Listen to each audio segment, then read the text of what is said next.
Vamos a ver entonces algunos principios primero, para que veáis el por qué creo lo que creo sobre los tiempos del fin. Lo primero, para entender la Biblia, y esto lo he dicho varias veces en los estudios, aquellos que habéis escuchado, me habéis escuchado enseñar antes. El primer principio para entender el mensaje de la palabra de Dios de la Biblia es que la Biblia se interpreta a sí misma. La Biblia se interpreta a la Biblia. En otras palabras, ¿qué significa eso? Cuando tú estás leyendo algo que no en la Biblia, que no lo entiendes, o algo en el Nuevo Testamento, algo en la Biblia que no lo entiendes, vuelve siempre a la Biblia, coge tu concordancia y busca la primera vez que se menciona esa cosa en la Biblia, ese tema, la primera vez que se menciona y qué dice esa primera vez acerca de ese tema. ¿Ok? ¿Por qué? Porque la Biblia se interpreta siempre a sí misma. Es la palabra, la Biblia es la palabra santa e infalible, inherente de Dios. Es nuestra autoridad máxima.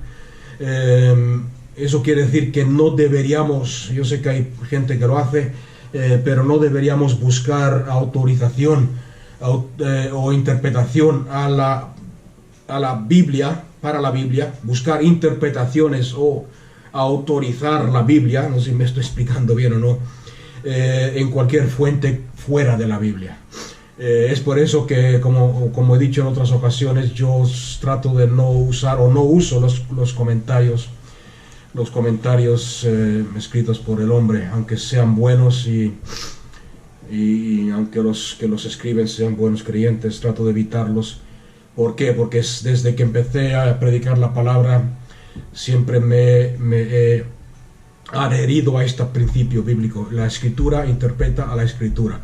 Cuando estoy leyendo algo y no lo entiendo, busco en la Escritura para ver lo que me dice.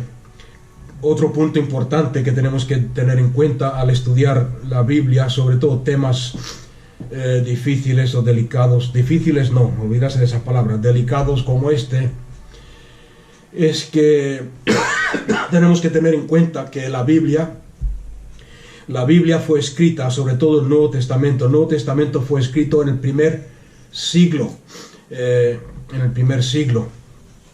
y por lo tanto tenemos que tener en cuenta cuando lo estamos leyendo, cuando estamos estudiando la palabra de Dios, que fue escrita en el primer siglo y tenemos que tratar de entenderla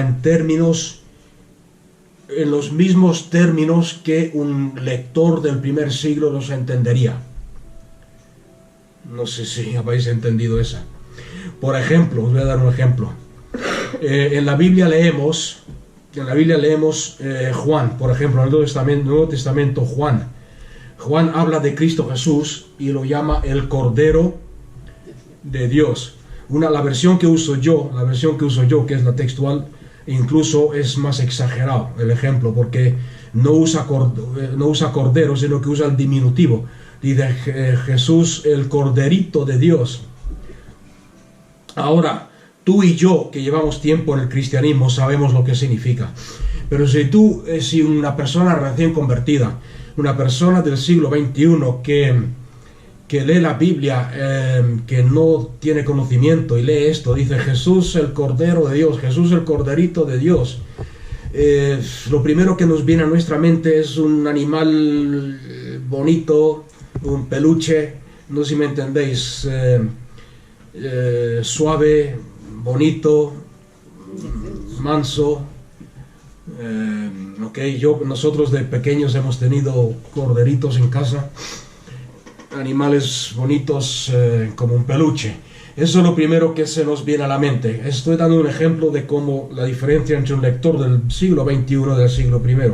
Mientras que un lector del primer siglo, automáticamente, el momento que ve la palabra Cristo Jesús, el Cordero de Dios, sabe qué significa. Sabe que está hablando de los sacrificios en el templo. Sabe que está hablando de que a Dios hay que ofrecerle un cordero por nuestros pecados. Entiende la terminología. Amén.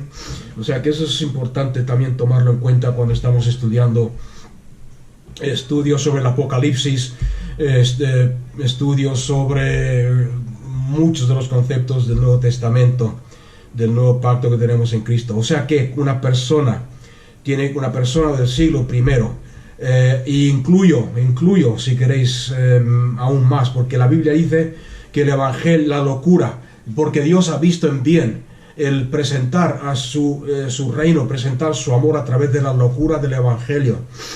Eso, y más adelante, porque vosotros, los necios de este mundo, los débiles de este mundo, los que no tenéis educación formal en el sentido de la palabra estamos hablando, Dios los escogió para predicar el Evangelio.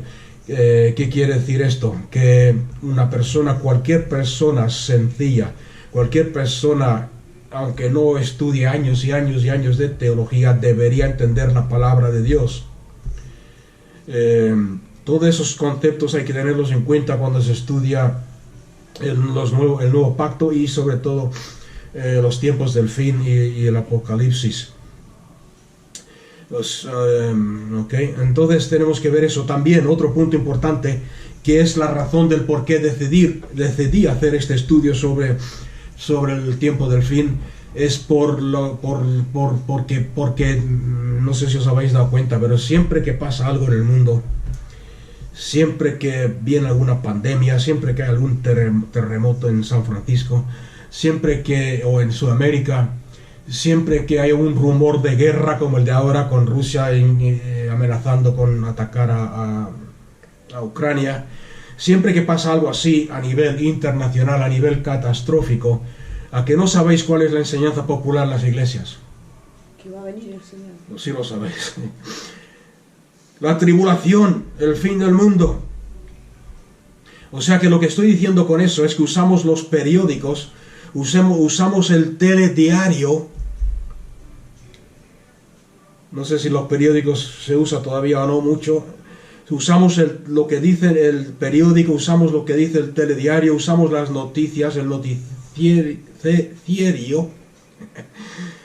para interpretar la Biblia, para interpretar los tiempos en los cuales estamos viviendo. Ahora, lo que quiero que quede claro es que el periódico, el telediario, no debe decidir en la vida de un creyente cuando un evento profético se está cumpliendo o no se está cumpliendo. Amén, ¿habéis entendido esa? ¿Por qué? Vuelvo a repetir, porque la Escritura interpreta la Escritura. O sea que, aunque el mundo aunque en el telediario digan guerra en Rusia, va a afectar a Europa entera, las pandemias que arrasan a la humanidad y millones, no significan nada, no significa absolutamente nada, no tienen nada no significa nada en cuanto a la interpretación de la Biblia. No podemos usarlo para interpretar la profecía, ni la Biblia, ni sacar conclusiones. Esos tres o cuatro puntos son importantes para entender el estudio que vamos a empezar. Entonces vamos a la primera mención de estos aparentes, la primera mención que encontramos en la Biblia, que podríamos decir o podríamos interpretar como el fin del mundo, el final, la venida de Cristo, y se encuentra, como ya sabéis, en Mateo 24. Vamos a leer los tres pasajes paralelos que hay en la Biblia. Así que si tenéis un boli o un marcador o algo, buscar los tres pasajes y poner un marcador. El primero es Mateo 24, que es el más común, el que más se usa cuando se habla de este tema, el que más se está usando ahora para explicar las pandemias, el COVID y la guerra en Rusia. Después está Marcos 13 y Lucas 21. Esos tres pasajes son paralelos, dicen más o menos lo mismo. ¿Okay? Y aquí en estos pasajes Jesús le está hablando a sus discípulos acerca de una gran tribulación que vendrá sobre Jerusalén. Ahora, en los últimos 100 años, y fijarse bien lo que estoy diciendo, fijarse bien en los tiempos, en los últimos 100 años se ha hecho popular enseñar de que esta gran tribulación, que cuando Jesús habla de la gran tribulación está hablando acerca del fin de la era de la iglesia, el fin, el tiempo de su segunda venida, el fin del mundo como tal como lo conocemos. Ahora la pregunta que os hago yo para empezar a pensar un poco ¿es lo que Dios está diciendo aquí en Mateo 24 o está hablando de otra cosa? Fijarse bien cuando leamos estos versículos en Mateo 24, Lucas 21, etcétera, en las palabras de Cristo, fijarse en las fechas que pone Dios, Cristo Jesús, y os daréis cuenta que no hay lugar a duda de que está hablando acerca de algo muy específico en un tiempo muy específico. Vamos a empezar con Mateo 24 entonces. En Mateo 24, cuando salió Jesús del templo y se iba, se le acercaron sus discípulos para mostrarle los edificios del templo. Mas respondiendo Jesús les dijo: ¿Veis todo esto? ¿Veis todo esto? En verdad os digo, no quedará aquí. O sea que ahí ya podéis empezar a subrayar palabras claves para entender lo que Jesús está diciendo. ¿Veis todo esto? ¿De qué está hablando? De esto. ¿Dónde estaban ellos? En Jerusalén. ¿Dónde estaban? Delante del templo, mirando los edificios del templo. ¿Veis todo esto? En verdad os digo, no quedará aquí. Y no hay ninguna palabra en la Biblia, acordarse que está escrita, inspirada por Dios, por el Espíritu Santo. O sea que toda palabra es importante en la Biblia, sobre todo si lo leemos en los textos originales. No quedará aquí, otra palabra. ¿De qué está hablando? De aquí. Esto, aquí, en este momento. No quedará piedra sobre piedra que no sea derribada. Y estando él sentado en el monte de los olivos, se le acercaron los discípulos en privado, diciendo: Dinos, ¿cuándo sucederá esto? ¿Y cuál la señal de tu venida y de la consumación de este? Y aquí tenemos la palabra este. De este siglo. Respondiendo Jesús les dijo: mirad que nadie os engañe, porque muchos vendrán en mi nombre diciendo: yo soy el ungido, y engañarán a muchos. Y habréis de oír de guerras y rumores de guerras. Cuidado, no os alarméis, porque es necesario que suceda, pero todavía no es el fin. Porque se levantará nación contra nación y reino contra reino, y en diferentes lugares habrá hambre y terremotos.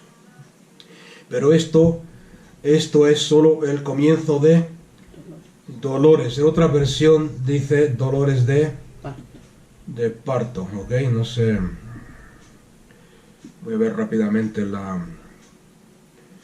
todo esto es principio de dolores, dice la Reina Valera, y en la Biblia textual, pero todas estas cosas son principios de los dolores de parto. Ahí tenemos otra clave. Entonces os entregarán a tribulación y os matarán, y seréis aborrecidos por todas las naciones a causa de mi nombre. A muchos, o sea que aquí vemos que la tribulación, la persecución, hablando de persecución, y le está hablando a los discípulos, o sea que le está hablando a los creyentes, pero ¿a qué creyentes les está hablando? Le está hablando a un grupo de creyentes en particular. A muchos se hará tropezar, entonces se os entregarán unos a otros, y unos a otros se aborrecerán. Y serán levantados muchos falsos profetas y engañarán a muchos. Y por haberse multiplicado la maldad, el amor de los muchos se enfriará. Después lo leeremos con más cuidado si queréis, para no alargar mucho esto. Pero el versículo 34, por ejemplo, de cierto os digo que de ninguna manera pasará esta generación hasta que todas estas cosas sucedan. El cielo y la tierra pasarán, pero mis palabras de ninguna manera pasarán. Esta última frase es un versículo que citamos mucho como creyentes, y es un versículo poderoso. Y nos habla de la de la seguridad y la eternidad de la palabra, la seguridad de la palabra, la constancia de la palabra de Dios.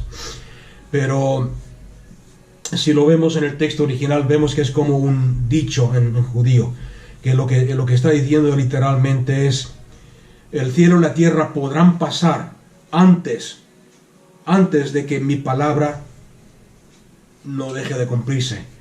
O en otras palabras, mi palabra se cumplirá aunque el cielo y la tierra pasen. ¿Ok? No sé si habéis entendido este último punto. No es importante, pero es como en España, aquí en España decimos o dicen, yo no lo entiendo totalmente porque no me he criado aquí, pero dicen algo parecido, que dicen porque lo que he dicho puede ir a misa, creo que dicen, ¿no? Esto va a misa. Y es lo que está diciendo Cristo Jesús aquí. Mira, el cielo y la tierra pueden pasar, el cielo y la tierra se pueden acabar, pero mi palabra, os aseguro que mi palabra que os acabo de decir se cumplirá y no fallará. ¿Okay? Entonces, estamos viendo aquí algunos principios. Estamos viendo, lo primero que hemos visto y he enfatizado algunas palabras, es que todo lo que Cristo Jesús habló en este pasaje, por lo menos hasta el versículo 34, ocurrió antes de que la generación que estaba viviendo en esos tiempos se acabase. Y yo sé que muchos tenéis problemas con esto, con lo que acabo de decir, y muchos diréis: sí, todo, ¿cómo puede ser? ¿Cómo puede ser todo? El testimonio a todas las naciones, la tribulación en mayúscula, la gran tribulación, la venida de Cristo en las nubes, las estrellas cayendo del cielo, todo esto ha acontecido ya, sí. Y el que entendéis esto es una buena prueba de lo que he dicho yo antes, de que la Escritura se interpreta a sí misma. ¿Ok? Porque tenemos que ver qué es lo que está diciendo la palabra, qué es lo que está diciendo la palabra se interpreta a sí mismo. Lo que Cristo Jesús está diciendo literalmente es esta generación, y lo dice bien claro, esta generación, versículo 24. La gente que estaba viviendo en los tiempos cuando Jesús dijo esto, no terminaría, no pasaría hasta que esta profecía, estas palabras que Jesús está hablando, acontecieran. Ahora, la pregunta que tenemos que hacernos es: ¿lo creemos o no lo creemos? Hay muchos que interpretan esto y dicen: sí, pero la palabra generación significa raza, la raza judía, está hablando de la raza judía, de que Cristo Jesús está hablando de que hasta que no se termine la raza judía no pasarán estas cosas. La palabra generación en griego es la palabra genea, se escribe G de gato, E-N-E-A, genea, y se menciona en un montón de versículos. No vamos a leerlos hoy, pero ahí mismo en Mateo, por ejemplo, si queréis anotar alguno, Mateo 1, 17, ve despacio porque tengo la tendencia de hablar rápido. Mateo 11, 16, Mateo 12, 39, Mateo 12, 41, 42, 45, Mateo 16, 4, Mateo 17, 17, Marcos 8, 12, Marcos 13, 30, Lucas 1, 48 y un sinfín de versículos más. Yo no voy a citarlos todos. En todos estos pasajes usa la palabra generación y está hablando de los que estaban viviendo en ese tiempo. Si busquéis estos versículos y veis el contexto de lo que estos versículos hablan, veréis que está hablando de una generación presente en ese momento. O sea que no está hablando aquí de la raza judía que dejará de ser. Está hablando de los contemporáneos de Cristo Jesús y los discípulos. La conclusión de lo que estoy diciendo es que antes de ver el resto del pasaje, todo lo que está profetizado en Mateo 24 se hizo realidad y se cumplió dentro de la vida de esa generación que estaba viviendo en ese entonces. Esta generación, de hecho, Jesús la llama, vamos a ver algunos versículos, Mateo 12:39. ¿Por qué esta generación en particular? Se os estáis preguntando, ¿qué diferencia esta generación contemporánea de Jesús, contemporánea de los discípulos y de las demás generaciones? Mateo 12:39. ¿Cómo se refiere Jesús a esta generación? Mateo 12:39. Pero él respondió, les dijo, esta generación malvada y adúltera demanda una señal milagrosa, pero no le será dada otra señal que la señal del profeta Jonás. Si leéis el contexto veréis que esta generación, los escribas y los fariseos, le dicen a Cristo Jesús, queremos ver una señal de que tú eres realmente el Cristo. Queremos que nos confirmes una vez por todas de que tú eres el Hijo de Dios. ¿Qué señal nos das? Y Jesús, ¿cómo los llama? Les dice, generación malvada y adúltera. Me estáis pidiendo una señal milagrosa, pero no vais a recibir ninguna señal, solamente la señal del profeta Jonás. ¿Cuál fue la señal del profeta Jonás? Que estuvo 3 días y 3 noches en el vientre del pez. Okay, no es una ballena. No sé lo que te han contado en la escuela dominical, pero la palabra griega en el vientre del cetus con Z, con C, es la palabra original. No sé lo que es un cetus, la verdad es que no lo investigo. En Mateo 12:45.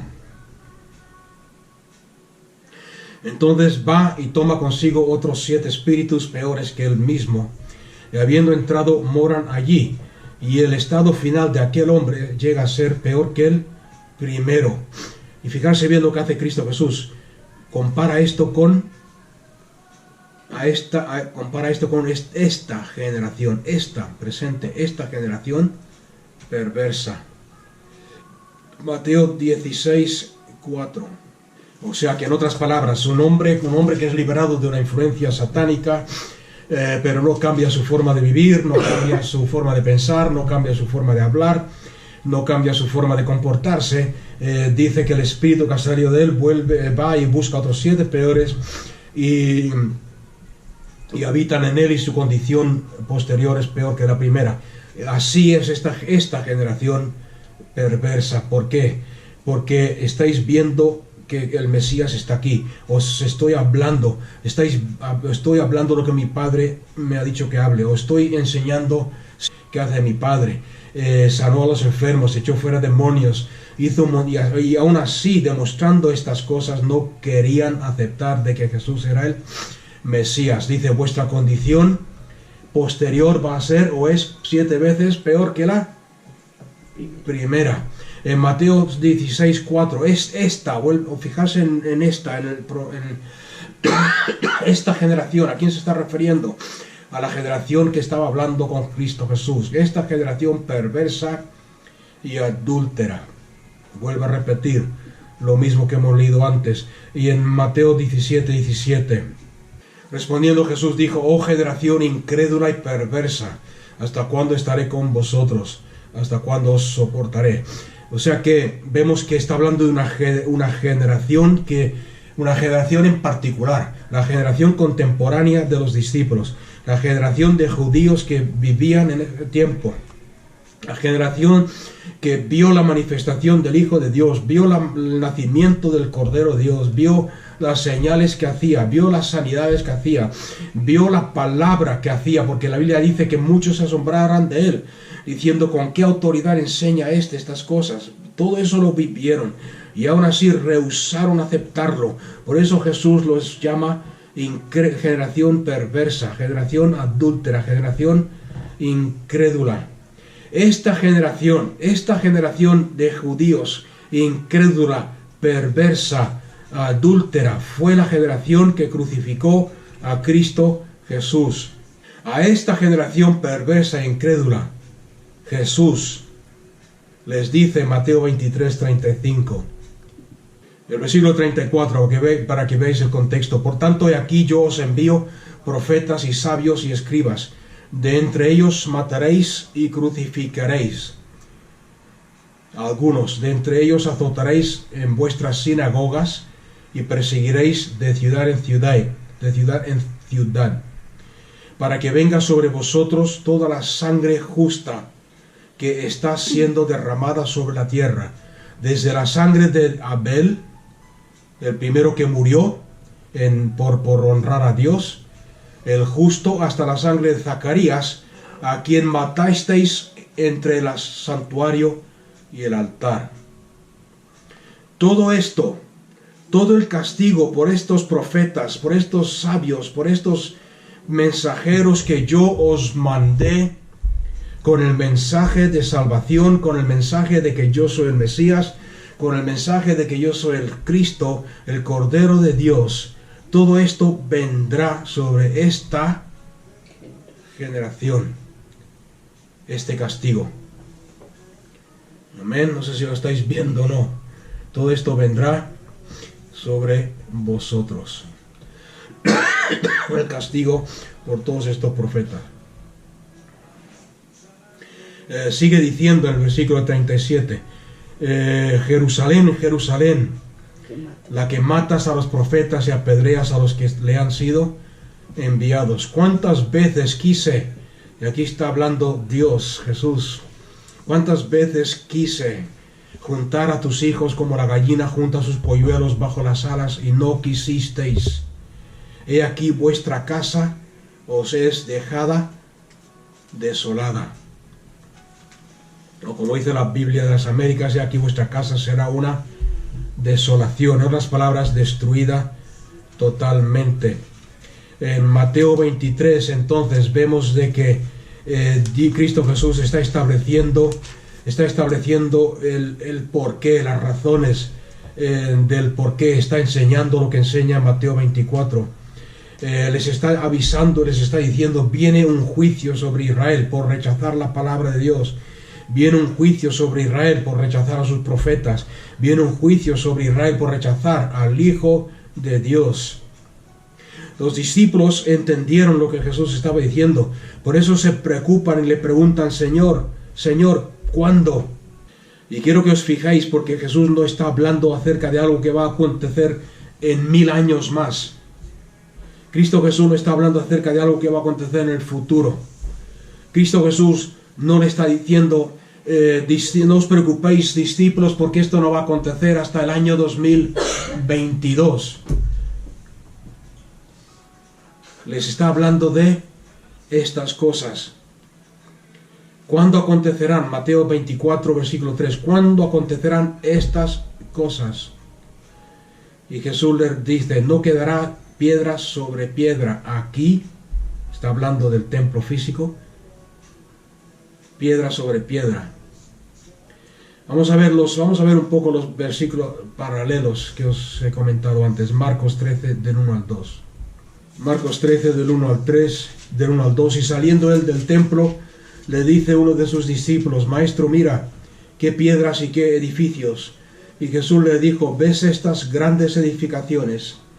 De ningún modo será dejada aquí piedra sobre piedra que no sea derribada. ¿Okay? Y en Lucas 21, del 5 al 6. Y mientras algunos hablaban acerca del templo, porque estaba adornado de hermosas piedras y ofrendas votivas, dijo, de estas, ahí vemos la palabra estas, de estas cosas que estáis contemplando, vendrán días en que no quedará piedra sobre piedra que no será destruida. O sea que vemos de que está hablando de un momento específico, de un lugar específico y de una destrucción específica. El templo que estaba en Jerusalén, el templo del cual Jesús estaba hablando, fue destruido cuando Jerusalén cayó bajo los ataques del ejército romano en el año 70, en el año Dominos, en el año 70 después de Cristo. Y esta es la única interpretación posible. Acordarse que la Biblia se interpreta a sí misma. Esta es la única interpretación posible que podemos darle a estos versículos. No podemos buscarle otra. La gran tribulación terminó con la destrucción del templo y la destrucción de Jerusalén. Jerusalén fue arrasada, la destrucción del templo en el año 70 después de Cristo. Aunque algunos digan por ahí, es que va a ser edificado un tercer templo antes de que vuelva Cristo Jesús. Aunque algunos maestros digan eso, que lo veo yo muy improbable, por varias razones, que no voy a entrar en detalle ahora. Hay muchos que dicen, sí, pero aquí está hablando de un tercer templo que va a ser edificado antes de que vuelva Jesús en su segunda venida. Muy improbable. ¿Por qué? Porque la Biblia no habla de esto. Aunque eso fuese posible, fijarse bien, vuelvo a enfatizar las palabras de Mateo 24, Marcos 13, Lucas 21, que no hablan del futuro, sino que está hablando de esta generación, este templo, este edificio, este lugar, y a dejar desolado a Israel como nación de pacto. La señal, como dice en Oseas, como profetiza el profeta Oseas, de que Dios se divorció de Israel, de que Dios se apartó de Israel, de que Dios le quitó el reino a Israel y se lo ha dado a otra nación, a la nación de los gentiles. Ahora, tomar nota de lo que estoy diciendo, porque muchos dirán, no, porque Israel tiene pacto con Dios, Israel tiene... esto lo vamos a explicar en el futuro, si seguimos con el Apocalipsis, ¿ok? Aquí Dios, lo hemos visto, yo creo que lo hemos visto claramente en lo que hemos leído hasta ahora. Dios le está diciendo a Jerusalén, a Israel, no habéis conocido el día de vuestra visitación. Entonces vais a ser una nación desolada. El reino os será quitado y le será entregado a otro. En Mateo 21, 43. Por esto os digo que el reino de Dios os será quitado. Está hablando a los judíos que vivían en ese tiempo. Por esto os digo que el reino de Dios os será quitado y será dado a un pueblo que produzca los frutos del reino. Y luego de oír las palabras, versículo 45, después de oír las palabras que acaba de decir Jesús, los principales sacerdotes y los fariseos entendieron que estaba hablando acerca de ellos y procuraron echarle mano para matarlo. Sin embargo, no lo hicieron porque tenían miedo de la multitud. ¿Os dais cuenta que la palabra de Dios es clara? Más clara que el agua. ¿A quién le está hablando? ¿A quién está juzgando? ¿A quién está hablando estas cosas? Cristo Jesús. El reino os será quitado y le será dado a otro pueblo, a un pueblo que producirá el fruto del reino. O sea que lo que quiero que entendéis aquí es que desde el principio de la creación, desde el principio de la creación hasta el año 70 después de Cristo, o como se dice en latín, el annus Domini, el año del Señor, el año 70 del Señor, el mundo estaba organizado alrededor, tenía como centro un santuario, la casa, lo que se conocía como el templo, el tabernáculo, la casa de Dios. Ahora, en el nuevo pacto, aquí le está diciendo Cristo Jesús, porque vosotros no habéis reconocido la visitación del Hijo de Dios entre vosotros, el reino de Dios os será quitado. En otras palabras, todo lo que estoy profetizando en el capítulo 21, 22, 23 y 24 es una señal del final de la era y de que viene una era totalmente nueva que va a cambiar la historia del mundo. Y esa edad completamente nueva es el orden mundial de Cristo. Cuando Jesús le habló a la mujer samaritana, le dice, porque la mujer le preguntó a Jesús, ¿dónde entonces adoramos? ¿En Jerusalén, como se ha hecho siempre, o aquí en el monte que Jacob nos dio? Y Jesús le responde, llegará un momento, y ahora es, ¿Os dais cuenta del vocabulario? Ahora es, con el hecho de que yo he venido, el hecho de que yo me he manifestado a este mundo, el hecho de que yo estoy a punto de dar mi vida por los pecadores y por este mundo. Ahora este es el tiempo del nuevo pacto. Viene un tiempo, una nueva orden, un nuevo pacto, un nuevo santuario. Y ese nuevo santuario será en cualquier lugar donde aquellos que me adoran en espíritu y en verdad. En cualquier lugar donde exista la adoración verdadera. En cualquier lugar donde exista adoradores verdaderos que me adoren en espíritu, en verdad, donde la presencia de Dios es venerada, donde la presencia de Dios es manifestada, donde la presencia de Dios tiene libertad para manifestarse y transformar vidas. Eso es mi santuario. Esa historia la podéis encontrar en Juan 4, 21 a 23, si alguien quiere anotarlo. Y aquí está hablando acerca de una sola cosa. Hay muchos que interpretan, volviendo a Marcos 24, interpretan este versículo, Mateo 24, perdón, interpretan este pasaje cuando los discípulos le preguntan ¿cuándo será esto y cuál es la señal de tu venida y la consumación del mundo? Muchos dicen que muchos enseñan de que aquí está hablando de tres cosas diferentes. No, está hablando de una sola cosa, es una sola pregunta. Y no está hablando acerca del fin del mundo. No sé, vamos a verlo en otras versiones. La nueva versión internacional, dice el fin del mundo. La Biblia de las Américas dice, lo dice bien. La Reina Valera también lo dice bien. En algunas versiones, nueva traducción, la nueva versión internacional, por ejemplo, dice el fin del mundo. ¿Cuándo será el fin del mundo? ¿Cuándo será la señal de tu venida?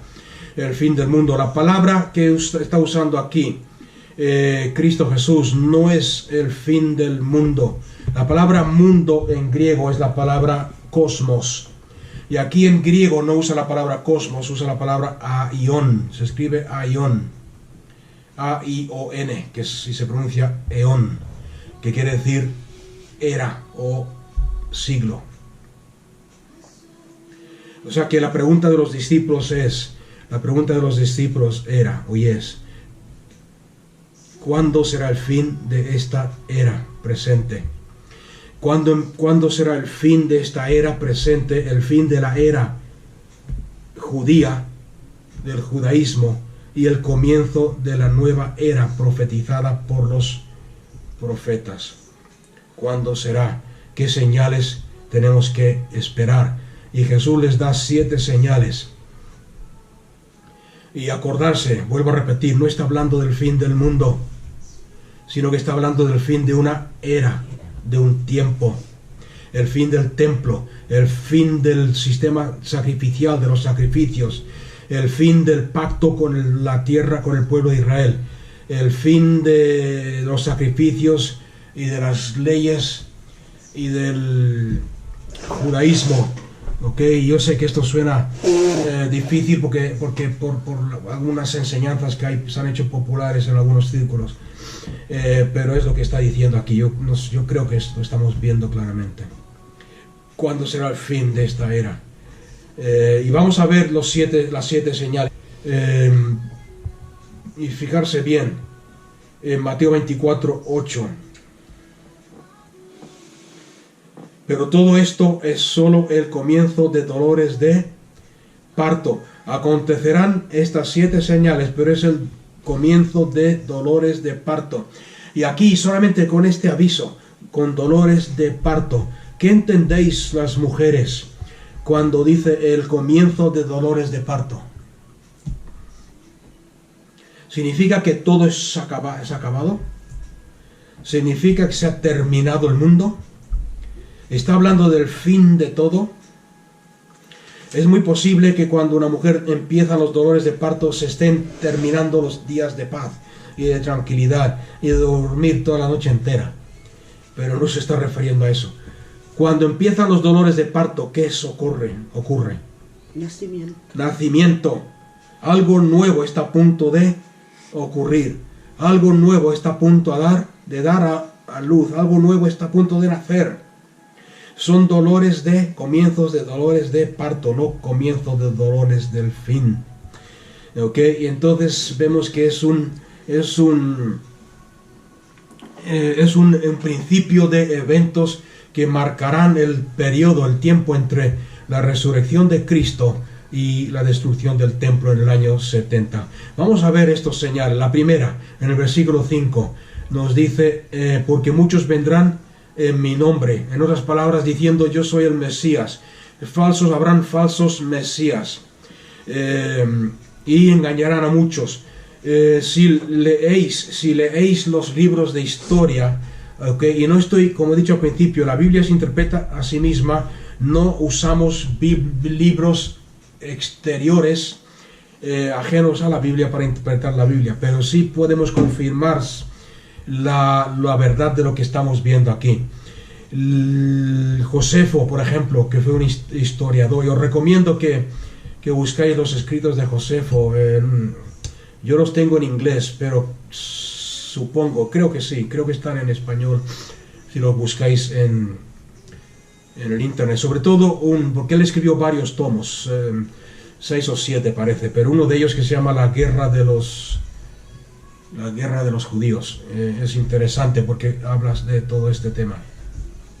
Después de que Cristo Jesús murió y subió al cielo, se levantaron muchos, y la historia los menciona por nombre. Los padres de la iglesia primitiva los menciona diciendo yo soy el Mesías. Acordarse que el pueblo de Israel no aceptó a Cristo como el Mesías, pero seguían esperando un Mesías que los iba a liberar de la opresión romana. Entonces ellos esperaban a alguien con poderes militares, algún revolucionario que los librase de Roma. Y de estos hubieron un montón que se levantaron y dijeron yo os voy a libertar, yo soy el Mesías. La segunda señal, versículos 6 y 7, guerras. Habréis de oír de guerras y rumores de guerras.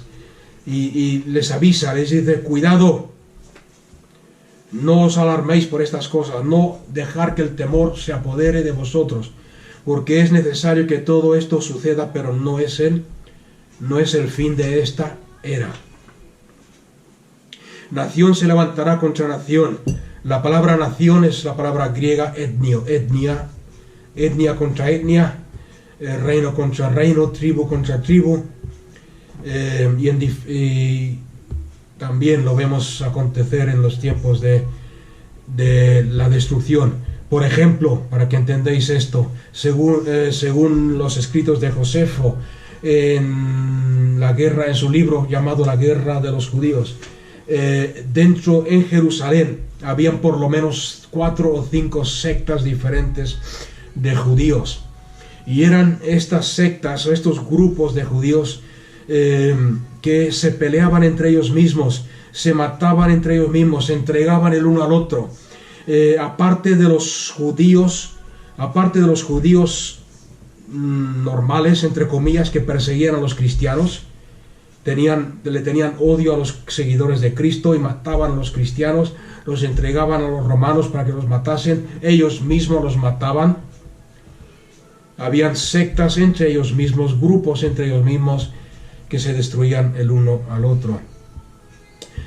Sigue diciendo el versículo 7 y 8, en diferentes lugares habrá hambre, el 7 y el 8, habrá hambre y terremotos.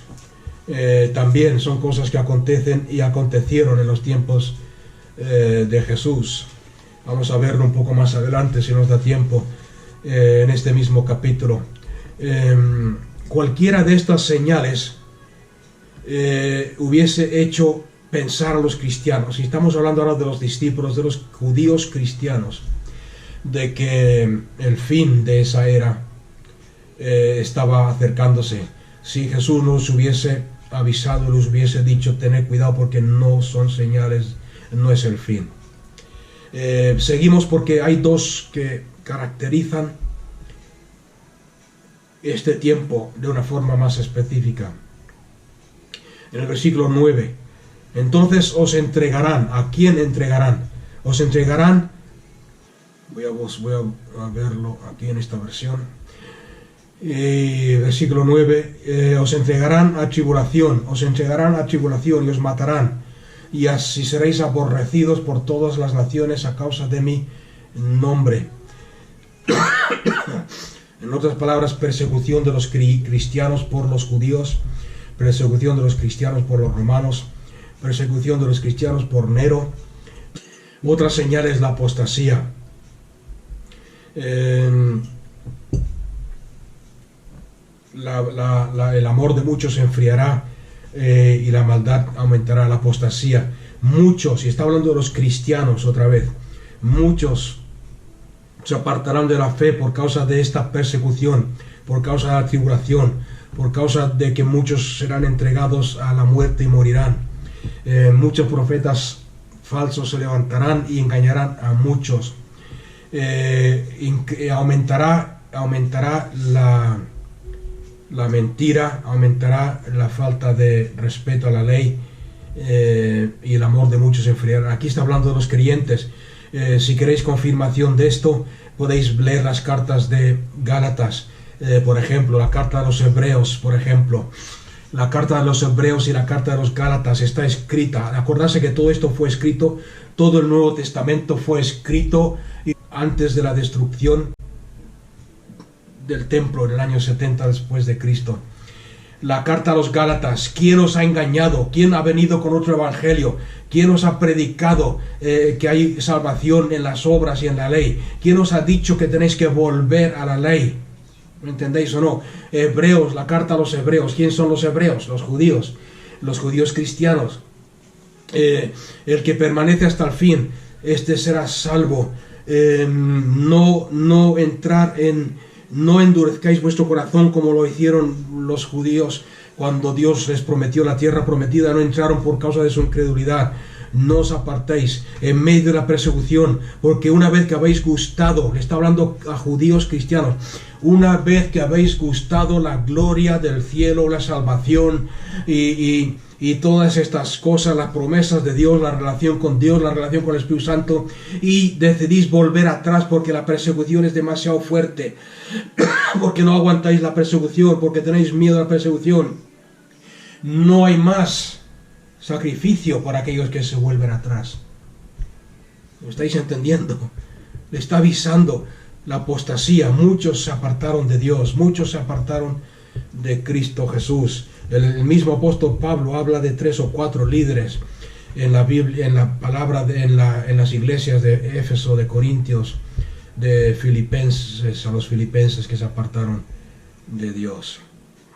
Y después vienen y este evangelio, versículo 14, y este evangelio del reino será proclamado en toda la tierra habitada para testimonio a todas las naciones, y entonces vendrá el fin. Lo estoy leyendo de la Biblia textual. ¿Por qué? Porque usa la palabra la tierra habitada. En la Reina Valera y en la Biblia de las Américas no pone tierra habitada, pone en todo el mundo. Ahora muchos dirán, no es posible, esto es increíble. ¿Cómo puede ser que el evangelio haya sido predicado en todo el mundo en menos de una generación desde que Cristo Jesús lo estableció?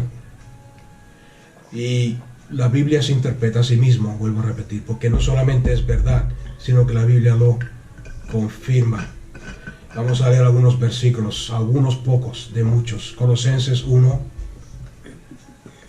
Acordarse que todo el Nuevo Testamento fue escrito antes del año 70. Colosenses 1, 5 al 6. Colosenses, a la iglesia de los Colosenses, Pablo les escribe, les dice: a causa de la esperanza que os está reservada en los cielos, la cual oísteis antes por la predicación del Evangelio, que está presente, el Evangelio que está presente entre vosotros y también en todo el mundo está llevando fruto y creciendo, como también en vosotros, desde el día que oísteis y conocisteis plenamente la gracia de Dios en verdad. El evangelio que vosotros habéis escuchado está presente en todo el mundo. Colosenses 1:23. Ya que en verdad permanecéis sólidamente cimentados y firmes en la fe, y sin moveros de la esperanza del evangelio que oísteis, el cual, hablando del evangelio, el cual fue proclamado en toda la creación que está debajo del cielo, del cual yo, Pablo, llegué a ser servidor o ministro. En Romanos 1:8,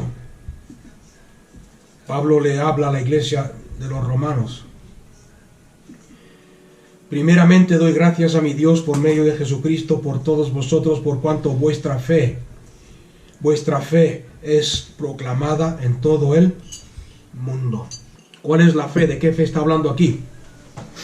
¿De qué fe está hablando aquí Pablo? La fe de los romanos. ¿Cuál es la fe de los romanos? Romanos 6, Romanos 7, Romanos 8. Juntamente con Cristo fui crucificado.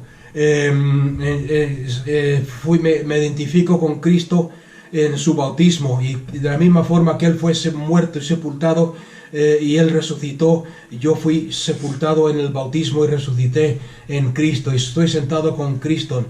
Romanos 8, porque no hay condenación para aquellos que están en Cristo. Esto es la fe, este es el evangelio del reino, el evangelio de poder. Fue conocido en todo el mundo. Romanos 10:18. Pero digo, ¿acaso no oyeron? Ciertamente, hablando del evangelio una vez más, vamos a leer el versículo anterior. Así que la fe viene por lo que se oye, y lo que se oye viene por escuchar la palabra de Cristo. Pero digo, ¿acaso no oyeron? En otras palabras, ¿hay alguien que no haya oído la palabra? Dice, ciertamente que sí han oído, porque su mensaje, el mensaje de la palabra de Cristo salió por toda la tierra, y sus palabras, las palabras de Cristo, hasta los confines del mundo. Y vuelve a añadir, para que lo entendamos, habitado. O sea que tenemos bien claro aquí que la última señal, y la penúltima señal, y este evangelio será predicado en todo el mundo, y entonces vendrá. ¿De qué está hablando aquí? Está hablando del mundo habitado. En esos tiempos el mundo habitado era el mundo bajo el imperio romano, todo lo que se conoce como el imperio romano, Turquía, Asia Menor, Asia Occidental, Italia. Por ejemplo, Tomás, el discípulo Tomás, el apóstol Tomás, nos dice la historia que fue a la India a predicar en el subcontinente indio el evangelio de Cristo Jesús.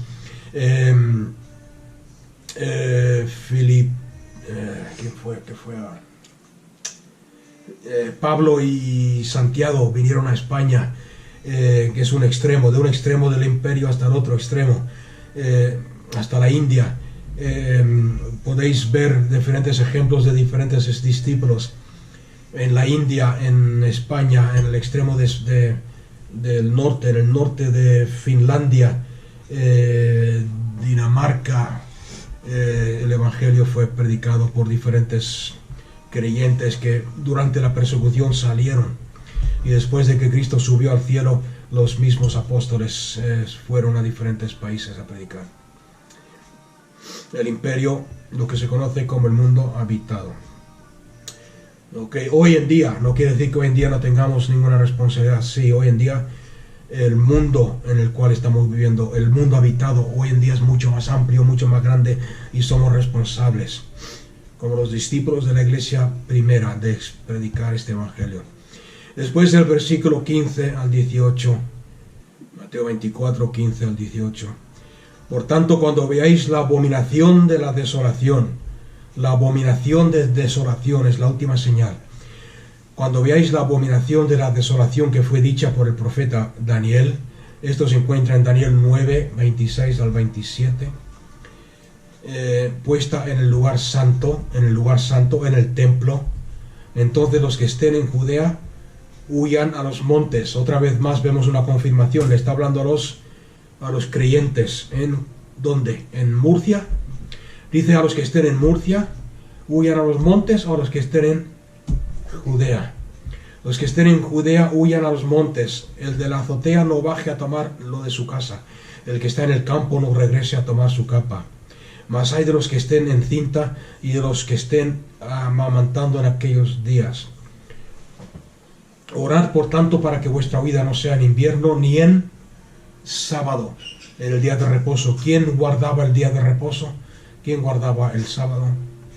Los judíos. Ok, o sea que aquí estamos viendo cuál es la abominación de desolación. Vamos a Daniel 9:26. Daniel 9:26 y 27. Después de las 72 semanas se quitará la vida al Mesías. El Mesías será crucificado.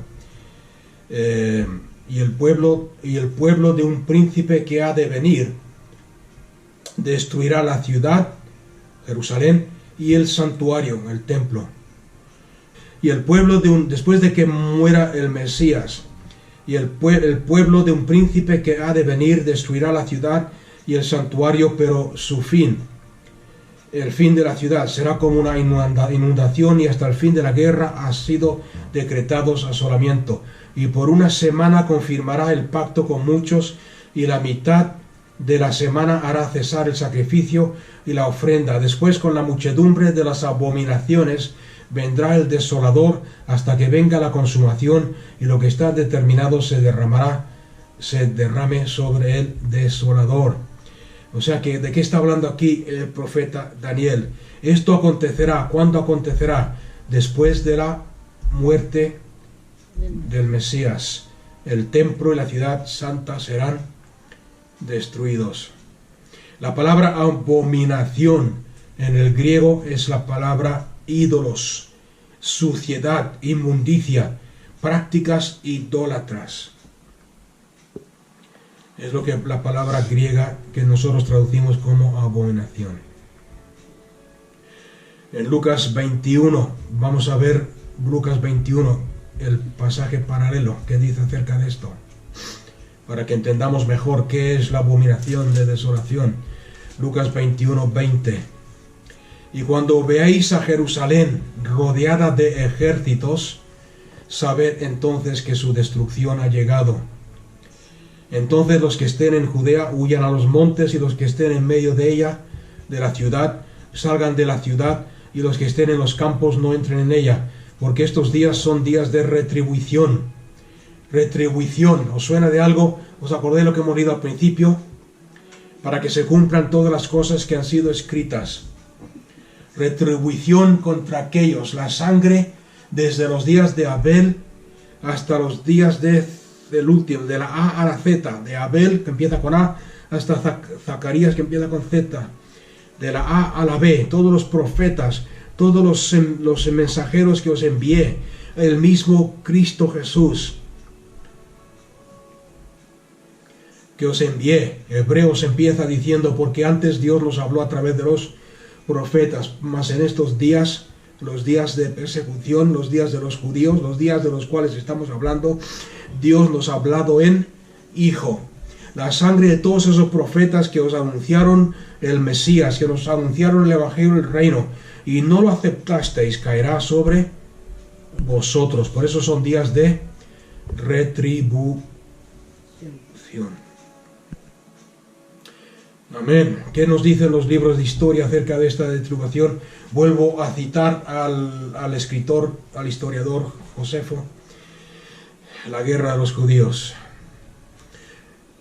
Durante este tiempo, o sea, cuando aconteció esto, después de la muerte de Cristo Jesús y su resurrección, en el año 68 después de Cristo, los ejércitos armados empezaron a invadir Jerusalén. Jerusalén fue rodeada por ejércitos paganos, entre ellos los edomitas, que fueron dominados por los romanos y eran aliados de los romanos. ¿Quién son los edomitas?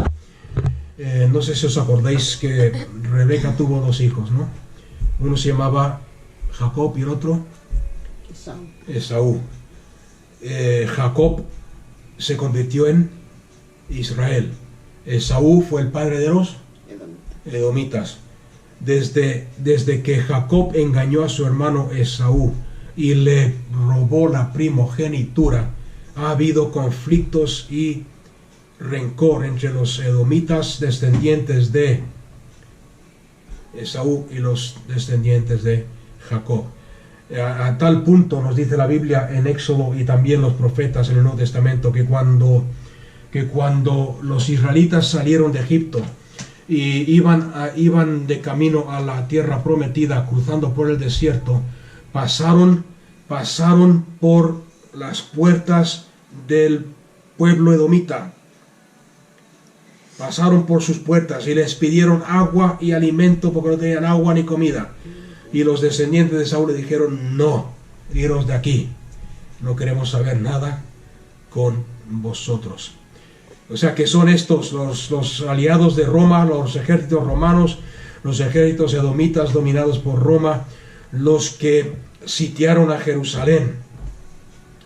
En el año esta situación empezó en el año 68. Más de 20.000 soldados fuera de las ciudades. En el momento en que empezó la batalla, ¿os acordáis de los terremotos, etcétera?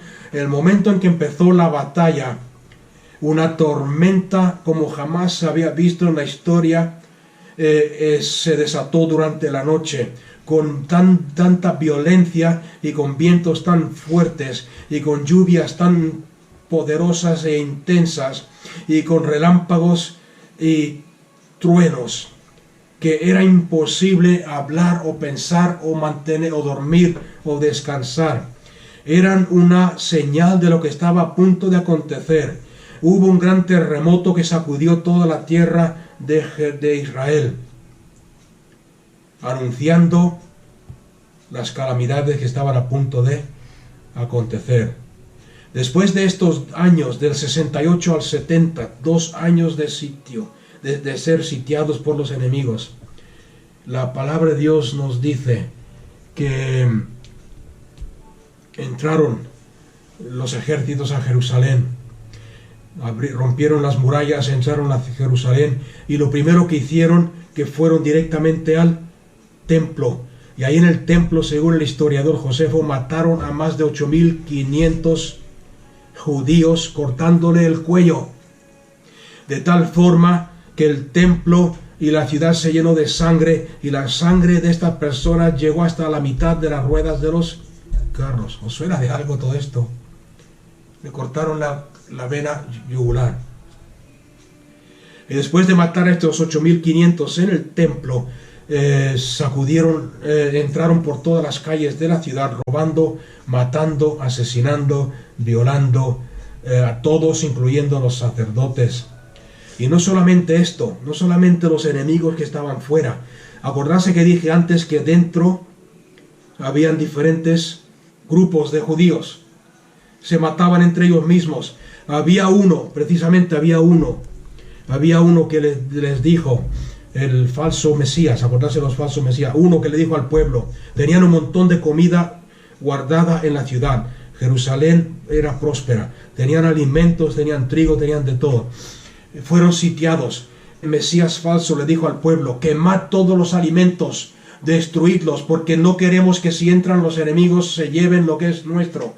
Quemadlo todo. Lo destruyeron todo, se quedaron sin alimento, pensando de que Dios iba a venir y los iba a libertar, como había hecho en el pasado, en otros tiempos de la historia.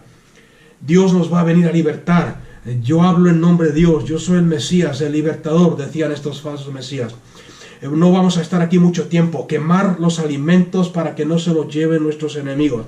Lo quemaron todo. Se quedaron sin alimentos.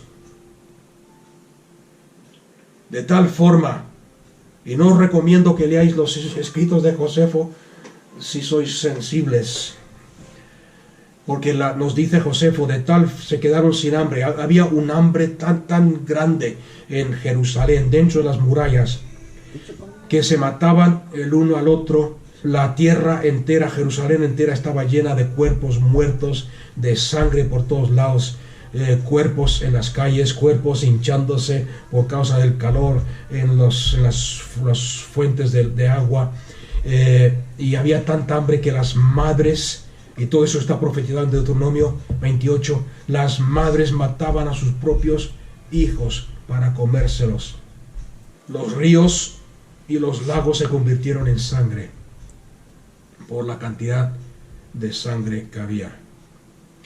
Y después de que todo esto terminó, después de que los romanos entraron en la ciudad y destruyeron el templo, no terminó la cosa. Porque dice que muchos judíos, estoy hablando de judíos, muchos judíos escaparon o trataron de escapar. Sin embargo, el ejército romano los captaba, los perseguía y los crucificaba. Y según el historiador Josefo, mataban y crucificaban a más de 500 judíos por día.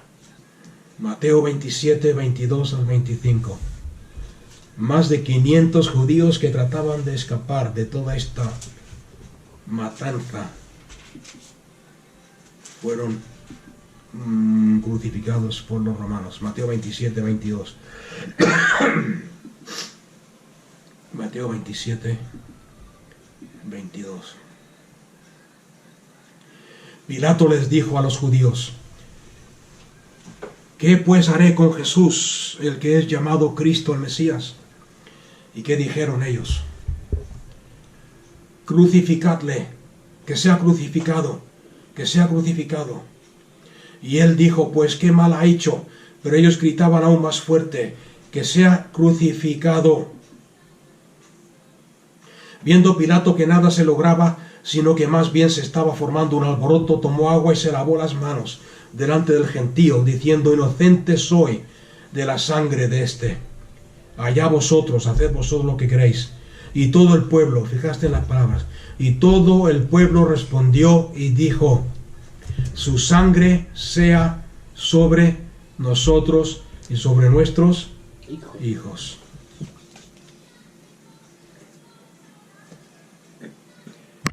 Más de 1 millón de judíos fueron muertos en la batalla de Jerusalén. Y más de 1 millón más de los que quedaron fueron esclavizados a través de todo el imperio romano. Y todo Judea terminó como una ruina, destruida por el fuego, por los terremotos, por las tormentas, por el saqueo de los enemigos. El día de venganza, ¿os acordáis de ese versículo que leímos? Retribución. El día de venganza había llegado. La ciudad santa se convirtió en un desierto. Se convirtió, como dice Apocalipsis 18:2. Y terminamos con este versículo. Cayó la gran Babilonia y se convirtió en habitación de demonios y guarida de todo espíritu inmundo, y guarida de toda ave inmunda y aborrecida. Amén. Y esto es la gran tribulación. Volvamos rápidamente a Mateo 24. Como he dicho antes, Mateo 24 estaba Dios hablándole y avisándole a los creyentes. Esto es lo que va a pasar en Jerusalén. Tribulación. Termina diciendo Cristo Jesús en Mateo 24, tribulación como nunca jamás se había visto en el mundo y nunca jamás se volverá a ver. Apuntar eso. ¿Por qué? Porque muchos dicen, viene una gran tribulación. ¿Qué acabamos de leer? Habrá una gran tribulación como nunca ha habido hasta ahora y nunca más volverá a ver. Ok, ¿quién se salvó? Se salvaron los judíos cristianos. Cristo Jesús les avisa aquí en Mateo 4, salid, los que estáis en la ciudad, huid. La Biblia nos dice que más de 1,5 millones de judíos cristianos huyeron de la ciudad y se refugiaron en una ciudad llamada Pela, P-E-L-A, una ciudad que está cerca del mar de Galilea. Y ahí se refugiaron y salvaron sus vidas. Los que murieron aquí fueron los que rechazaron a Cristo Jesús, el Mesías.